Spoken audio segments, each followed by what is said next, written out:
Penuntun Saat Teduh Sinode Gereja Kristen Jakarta, Rabu 9 Desember 2020, menyertai hingga akhir zaman. Matius 28 ayat 16-20. Demikian pembacaan firman Tuhan. Dan ke-11 murid itu berangkat ke Galilea, ke bukit yang telah ditunjukkan Yesus kepada mereka. Ketika melihat Dia, mereka menyembahnya. Tetapi beberapa orang ragu-ragu. Yesus mendekati mereka dan berkata, "Kepadaku telah diberikan segala kuasa di sorga dan di bumi. Karena itu, pergilah, jadikanlah semua bangsa muridku dan baptislah mereka dalam nama Bapa dan Anak dan Roh Kudus.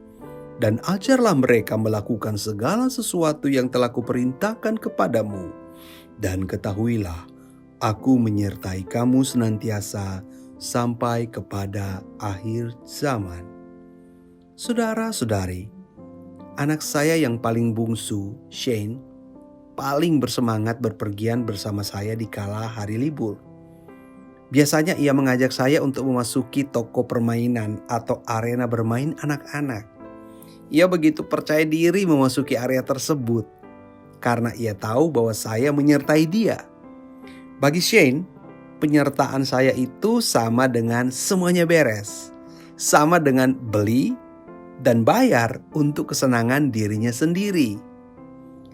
Saudaraku, janji Kristus untuk menyertai murid-muridnya sampai kepada akhir zaman adalah janji yang paling manis dan sungguh menyenangkan hati manusia.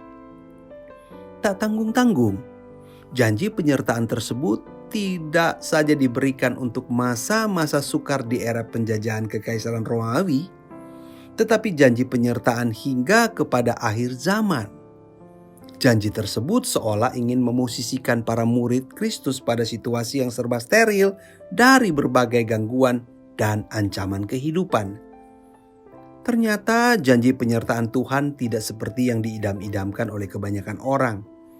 Buktinya, para murid mengalami hidup yang tak steril dari bahaya dan ancaman di sepanjang hidup mereka.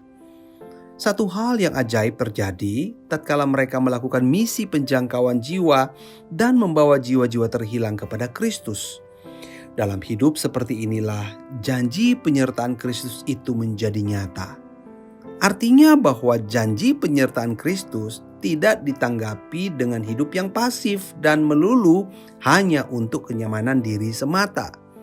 Inilah fakta yang membedakan hidup para murid setelah mereka menerima janji penyertaan Kristus, yaitu pergi dan keluar dari zona nyaman untuk menyelamatkan jiwa-jiwa terhilang. Keberanian menghadapi segala tantangan pelayanan adalah bukti nyata pemenuhan janji penyertaan Allah dalam hidup para murid. Saudaraku, janji penyertaan Kristus pada kita akan nyata dalam pergerakan pelayanan kita menjangkau jiwa-jiwa terhilang dan memuridkan mereka bagi Kristus.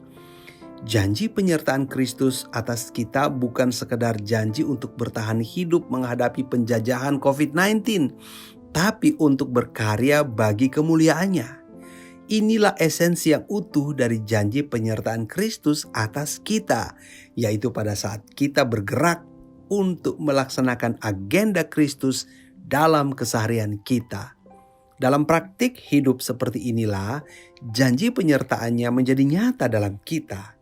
Jika saat ini kita tidak memahami makna janji penyertaan Tuhan atas kita, mungkin saja karena kita belum menjalankan kehendak-Nya dan menyatu dengan janji penyertaan Kristus. Janji penyertaan Tuhan atas kita akan nyata dalam hidup yang menjalankan kehendak-Nya, bukan untuk kenyamanan diri sendiri. Tuhan Yesus memberkati.